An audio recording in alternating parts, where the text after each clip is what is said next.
ପିଲାମାନେ ସବୁ କଣ କରୁଛ? ବସିଛ? ସବୁ ଖାଇଛ ନା ନାହିଁ? ଆଚ୍ଛା ତମେ ମୋତେ କହିଲ ସବୁ ଖାଇଲା ପରେ କଣ କରୁଛ?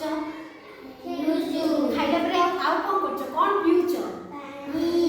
ପାଣି ପିଉଛ ନା? ପାଣିର ରଙ୍ଗ କିପରି? ଧଳା। ଏ ଯେ ଏଇଠି ମୁଁ କଣ ରଖିଛି? ପାଣି ରଖିଛି ନା? କଣ ରଖିଛି? ସାଧା ପାଣି ରଖିଛି। ଏ ପାଣିରେ ଆଜି ଆମେ କଣ କରିବା ଜାଣିଛ ନା? କିଛି ଜିନିଷ ପକେଇବା। ଜିନିଷ ପକେଇଲା ପରେ ଆମେ ଦେଖିବା କି ଏହାର ରଙ୍ଗ ବଦଳୁଛି ହେଲା। ଏଇଟା ଏବେ କଣ? ଗୋଟେ ପାଣି ଗ୍ଲାସ, କାଚ ପାଣି ଗ୍ଲାସ। ଦେଖ ଏଥିରେ ମୁଁ ଏବେ କଣ କଲି ନା କିଛି ଗୁଣ୍ଡ ପକେଇଲି। ହଳଦିଆ ଗୁଣ୍ଡ ପକେଇଲି। କି ଗୁଣ୍ଡ ପକାଉଛି? ହଳଦିଆ ଗୁଣ୍ଡ। ଆକୁ ପକେଇକିରି ଆମେ ଏବେ ଘାଣ୍ଟିବା। ଦେଖିବା କଣ ହଉଛି ପକେଇ ଘାଣ୍ଟିଲା ପରେ ହେଲା। ଜୁସ୍ ଭଳିଆ ହେଇଗଲା। ଜୁସ୍ ଭଳିଆ ହେଇଗଲା? କୋଉ ଜୁସ୍ ଭଳିଆ କହିଲ ଟିକେ? Mango juice. ପିଇଛ ନା ସବୁ? କଣ ଲାଗୁଛି? ଖଟା ଲାଗୁଛି ନା ମିଠା ନା ପିତା? ମିଠା ଲାଗୁଛି। ଆଉ ଖଟା ଲାଗୁନି? ଖଟା ଲାଗୁନି?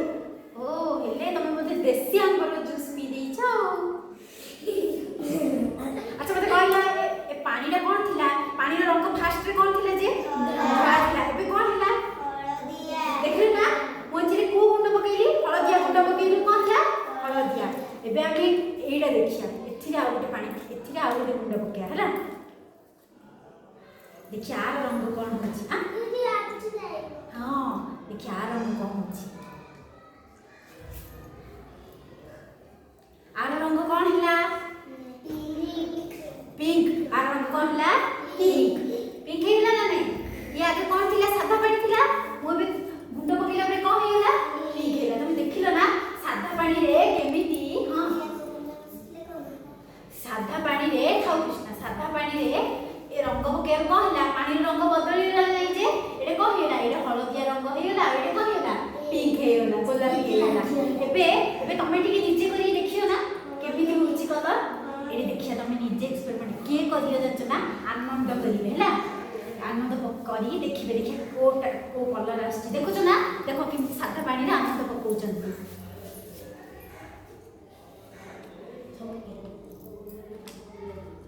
ଦେଖିଆ ଘାଣ୍ଟ ଦେଖିଆ କେମିତି କଲର ଆସୁଛି ଦେଖିଆ।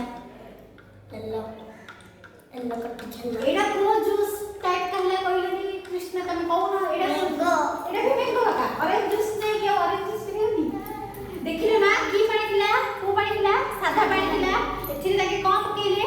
ହଳଦିଆ ଗୁଣ୍ଡ ପକେଇଲେ। କି ପକେଇଲେ? ଆନନ୍ଦ। କଣ ହେଲା? ଏ ପାଣିର ରଙ୍ଗ କଣ ହେଲା କୃଷ୍ଣା? ମ୍ୟାଙ୍ଗୋ ନାହିଁ। କୋଉ ରଙ୍ଗ ହେଲା? କୋଉ ରଙ୍ଗ?